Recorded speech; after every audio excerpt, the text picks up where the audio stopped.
ما بین الدفتین نہیں، حضور نے لوگوں کو پڑھ کر سنایا، اس ترتیب سے سنایا جس ترتیب سے یہ مصحف میں اب موجود ہے، اور ہر رمضان میں حضرت جبرائیل دورہ کرتے تھے حضور کے ساتھ، جتنا کہ قرآن اس وقت تک نازل ہو چکا ہوتا تھا، اور آخری رمضان مبارک آپ کی حیات طیبہ کا جو تھا اس میں 2 مرتبہ پورے قرآن کا دورہ ہوا، تو دورہ قرآن بغیر ترتیب کے تو نہیں ہو سکتا۔ تو یہ ترتیب حضور کی ہوئی ہے، توقیفی ہے، اور حضور ہی نہیں اللہ کی ہوئی ہے۔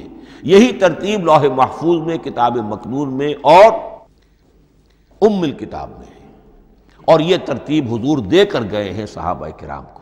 حفاظ تھے، کتنے حفاظ جو ہیں جنگ یمامہ میں شہید ہو گئے، تبھی تو خیال آیا کہ اس کو کتابی شکل میں بھی مرتب کیا جائے، لیکن کتابی شکل میں جسے کہتے ہیں 2 گتوں کے درمیان ایک کتاب مجلد، اس صورت میں جہاں تک میں تحقیق کر سکا ہوں اور جہاں تک ہمارے اکثر و بیشتر لوگوں کی رائے ہے، حضور کے زمانے میں یہ اس طریقے سے ما بین الدفتین، 2 گتوں کے مابین ایک کتاب کی شکل میں قرآن موجود نہیں تھا، لوگوں کے سینوں میں محفوظ تھا، جیسے محمد الرسول اللہ کے سینے میں محفوظ تھا۔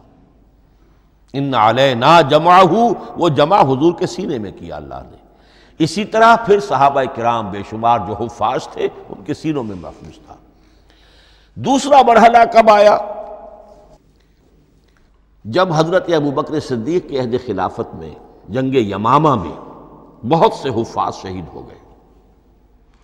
اب ایک تشویش پیدا ہوئی، ایسا نہ ہو کہ قرآن ضائع ہو جائے، لہذا اسے کتابی شکل میں مرتب کر لینا چاہیے۔ اس کے لیے پھر بہت سے صحابہ نے حضرت ابوبکر کو اپروچ کیا کہ جتنے قراء ہیں، جتنے کاتبین وحی ہیں، ان سب کو آپ جمع کیجئے اور جمع کر کے اس قرآن مجید کو ایک کتاب کی شکل میں جمع کر لیں۔ حضرت ابوبکر شروع میں بہت ریلیکٹنٹ رہے، ان کا ایک خاص مزاج تھا، اتباع رسول کا جذبہ انتہا درجے کا۔ جو کام حضور نے نہیں کیا میں کیسے کروں؟ اگر تو یہ کام واقعی کرنے کا تھا تو حضور کرتے، میں کیسے کروں؟ لیکن یہ کہ جب صورتحال بہت لوگوں کی طرف سے دباؤ پڑا کہ نہیں یہ کر لینا چاہیے، ان کے سامنے بھی حکمت آ گئی، تو پھر انہوں نے اتفاق کرتے ہوئے جتنے بھی کاتبین وحی تھے ان سب کی ایک کمیٹی بنائی اور ان کو کہا کہ اب اس قرآن کو مرتب کر کے ایک کتابی شکل دے دی جائے۔ وہ کتابی شکل حضرت ابوبکر کے دور میں ہو گئی۔ تیسرا مرحلہ کیا ہے؟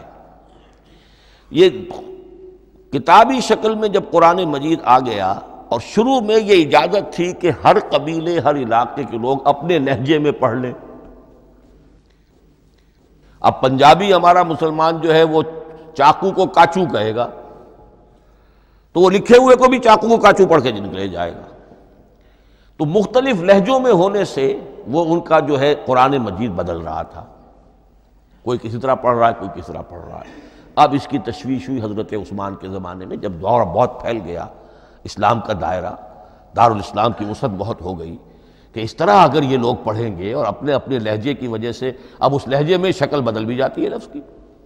کاچو کو کاف الف چے واو لکھنا شروع کر دیں گے پھر کہ کاچو سنا ہم نے، تو چاقو تو سنا ہی نہیں۔ تو ایک لفظ جو ہے چاقو لکھ رہا ہے اور ایک کاچو لکھ رہا ہے، تو چاقو اور کاچو میں فرق ہو گیا۔ لہذا اس وقت پھر جو کام کیا گیا وہ یہ کہ ایک ہی رسم تحریر، رسم کتابت، رسم الخط میں قرآن مجید کے نسخے تیار کیے گئے۔ اصل میں ایک بہت بڑا مغالطہ ہو جاتا ہے ہمارے جمعوں کے خطبوں میں، حضرت عثمان رضی اللہ تعالیٰ عنہ کے نام نامی کے ساتھ وہ قوافی جو ہیں ان کی مناسبت سے جامع آیات القرآن عثمان ابن عفان رضی اللہ تعالیٰ عنہ، غالب علی کل غالب علی ابن ابی طالب رضی اللہ تعالیٰ۔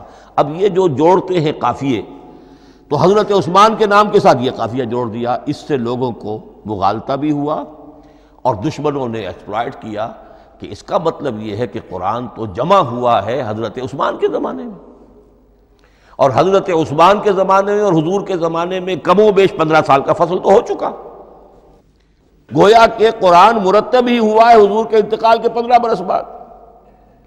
پھر حضرت عثمان کی شخصیت کو خاص طور پر جو سبائی فتنہ اٹھا تھا اس نے ایک ڈسپیوٹڈ پرسنالٹی بنا کے رکھ دیا ہے، نہیں معاذ اللہ، کوئی شک نہیں، لیکن یہ کہ ایک فتنہ اٹھا، فتنۃ الکبریٰ، اور حضرت عثمان رضی اللہ تعالیٰ عنہ کو انہوں نے بدنام کیا، لہذا اس کے نام سے اور بٹا لگ گیا، یہ مصحف عثمان ہے۔ یہ ہے اصل میں وہ حماقتیں کہ جو ہوئی ہیں ہم سے، یہ قافیے ملانے کی وجہ سے، حالانکہ حضرت عثمان کی شان جو ہے وہ در حقیقت جامع آیات القرآن نہیں ہے، جامع الامت علی رسم واحد، پوری امت کو ایک رسم الخط پر جمع کرنے والی شخصیت حضرت عثمان کی ہے۔ مثلا اب دیکھیے مالک یوم الدین کس طرح لکھیں گے؟ میم لام اور کاف،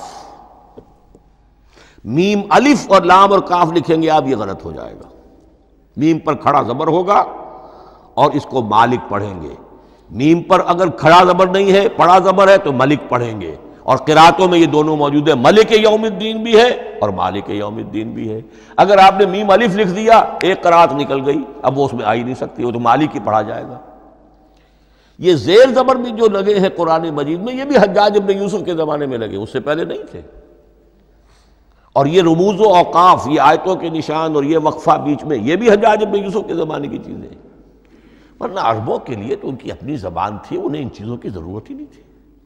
آپ کو معلوم ہے پرانے زمانے کے جو منشی ہوتے تھے، انشاء پرداز، وہ جب خط لکھتے تھے تو اس میں نقطے وغیرہ نہیں لگاتے تھے، جس کو خط لکھا جا رہا ہے وہ توہین سمجھے گا کہ شاید مجھے جاہل سمجھا کہ نقطے بھی لگا کے بھیجا جا رہا ہے خط پر، گویا کہ میں تو سمجھ ہی نہیں سکتا بغیر نقطوں کے۔ تو یہ جو ہے پرانے جو شکستہ خطوط لکھے جاتے تھے ان کا یہ انداز تھا، لہذا کوئی نقطے وغیرہ نہیں تھے، یہ بھی بعد میں لگے۔ تو ملک یوم الدین، مالک یوم الدین، اس کی رسم آئے گا میم لام کاف، کھڑا زبر ہے مالک یوم الدین اور ویسے پڑا زبر ہے ملک یوم الدین۔ یہ رسم الخط ہے جس پر کہ حضرت عثمان رضی اللہ تعالی عنہ نے پوری امت کو جمع کر دیا، اور اس کے نسخے تیار کرا کے، مختلف روایات میں آتا ہے 5 یا 7 نسخے تھے، ایک مدینہ منورہ میں رکھا اپنے پاس، اور اسی پر ان کے خون کے دھبے بھی ہیں، اور وہ نسخہ قرآن مجید کا اب استنبول کے اندر ہے، توپ کاپی کا جو عجائب خانہ ہے، عجائب گھر ہے، جس میں جہاں نوادرات کے ساتھ ساتھ حضور کے بھی کچھ تبرکات اور جمع ہیں، وہاں وہ نسخہ موجود ہے۔ اس میں انگلی جو کٹی تھی حضرت نائلہ جو ان کی اہلیہ تھیں، جب وار کیا گیا ہے حضرت عثمان پر، قرآن پڑھ رہے تھے، انہوں نے روکا اپنے ہاتھ سے تو ان کی انگلی کٹی اور اس کے خون کے قطرے جو ہیں وہ مصحف پر آئے۔ تو یہ وہ قرآن، پھر انہوں نے ایک مکہ مکرمہ میں، ایک دمشق میں، ایک کوفے میں، ایک یمن، ایک بحرین، ایک بصرہ، مختلف جگہوں پر وہ آفیشل ورشن قرآن کا صرف رسم الخط اسکرپٹ کے اعتبار سے۔ لیکن اب پھر نوٹ کر لیجئے، قرآن مرتب ہو چکا، مدون ہو چکا دور نبوی میں، لیکن کتابی شکل میں نہیں، سینوں میں محفوظ۔ دور خلافت ابی بکر میں وہ کتابی شکل میں لایا گیا، اور اس کے لیے پھر بحث ہوئی کہ اب اس کا نام کیا رکھا جائے۔ اس کے لیے کئی نام تجویز ہوئے، سفر بھی، انجیل بھی، وغیرہ وغیرہ، لیکن پھر اس کو حضرت عبداللہ ابن مسعود رضی اللہ تعالی عنہ نے اہل حبشہ سے استشہاد کرتے ہوئے مصحف نام رکھا، مصحف۔ یہ مصحف بن گیا حضرت ابو بکر کے زمانے میں، لیکن مصحف کی قرات کے جو فرق ہو رہے تھے تو وہ لکھنے کے اندر بھی فرق آنا شروع ہو گیا، اس کو دور کیا حضرت عثمان نے، اس کا آفیشل ورشن تیار کروایا، ایک رسم الخط پر پوری امت کو جمع کر دیا، باقی جو نسخے تھے انہیں آپ نے پھر ضائع کر دیا، تاکہ کوئی اور یہ نہ رہے کہ اب یہ بھی ایک تھا پرانا نسخہ نکل آیا، اس میں تو یہ لفظ اس طرح لکھا ہوا ہے۔ تو جامع الامت علی رسم واحد، ایک ہی رسم الخط پر پوری امت کو جمع کرنے والی شخصیت وہ حضرت عثمان کی ہے رضی اللہ تعالی عنہ۔ بہرحال یہ نوٹ کیجئے کہ یہ مرحلہ بھی حضرت عثمان کے زمانے میں، تو یوں سمجھیے کہ حضرت عثمان کا پورا عہد بھی آپ جوڑ لیں تو آپ کی جو شہادت ہے وہ تقریباً یوں سمجھیے کہ حضور کے انتقال کے وہ 25 برس بعد ہے، گویا ربع صدی کے اندر حضور کے انتقال کے بعد چوتھائی صدی کے اندر اندر سارے مراحل طے ہو گئے۔ یہی وجہ ہے میں نے شروع میں آپ کو بتایا تھا کہ پوری دنیا یہ مانتی ہے کہ آج جو قرآن مسلمانوں کے پاس ہے یہ ہے وہی جو محمد عربی صلی اللہ علیہ وسلم نے اپنی امت کو دیا تھا۔